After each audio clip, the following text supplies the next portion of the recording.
Another casualty this morning of the partial government shutdown. President Obama is scrapping his trip to Asia set for next week. And this morning, the administration is warning about the next showdown. The Treasury Secretary says the government will run out of money in 2 weeks if Congress doesn't raise the borrowing limit. Jack Lew writes in USA Today, "We will not negotiate over whether the United States pays its bills for past commitments." The Treasury Department issued a dire report on Thursday. It said a default would be unprecedented and has the potential to be catastrophic, and the economy would fall back into recession. Bill Plant is at the White House. Bill, good morning. Well, good morning, Anthony and Nora. That warning is being taken seriously, I think, on the Capitol Hill. No visible progress in ending the shutdown, but there is a promise from House Speaker John Boehner. Boehner is telling Republicans that it's time to craft a bipartisan deal. The president continues to urge Republicans to allow a vote on the spending limit that is not tied to health care. Addressing a crowd in Maryland, President Obama told Congress, "Just do your job.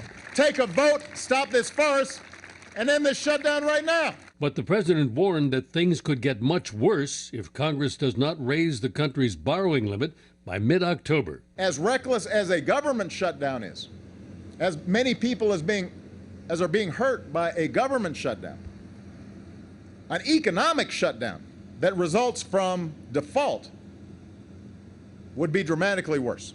The administration is raising the stakes. Treasury Secretary Jack Lew said his department has run out of options. We don't have any more.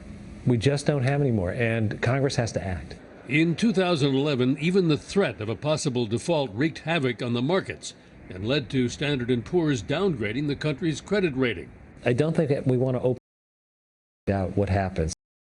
It actually fails to pay its bills on time. On Capitol Hill, the House continued its piecemeal approach. Members passed a bill to fund the National Guard and the Department of Veterans Affairs. Democrats opposed the bit-by-bit funding. Republicans blamed the president. The president's refusal to work in a bipartisan way has led us to this shutdown. Senate Democrats said House Speaker John Boehner holds the key to a solution. Majority Leader Harry Reid urged Boehner to stand up to his Tea Party members, who Reid called anarchists. I feel positive that John Boehner, who's basically a nice guy, cannot let this go on. He can't let this go on. He can't have his speakership more important than the country. But if Boehner is ready, as he has suggested to fellow Republicans, to talk about joining with Democrats to avoid a default that is without a majority of his own party, then his position as Speaker of the House could be at risk. Anthony, Nora? Bill Plant at the White House. Thanks, Bill.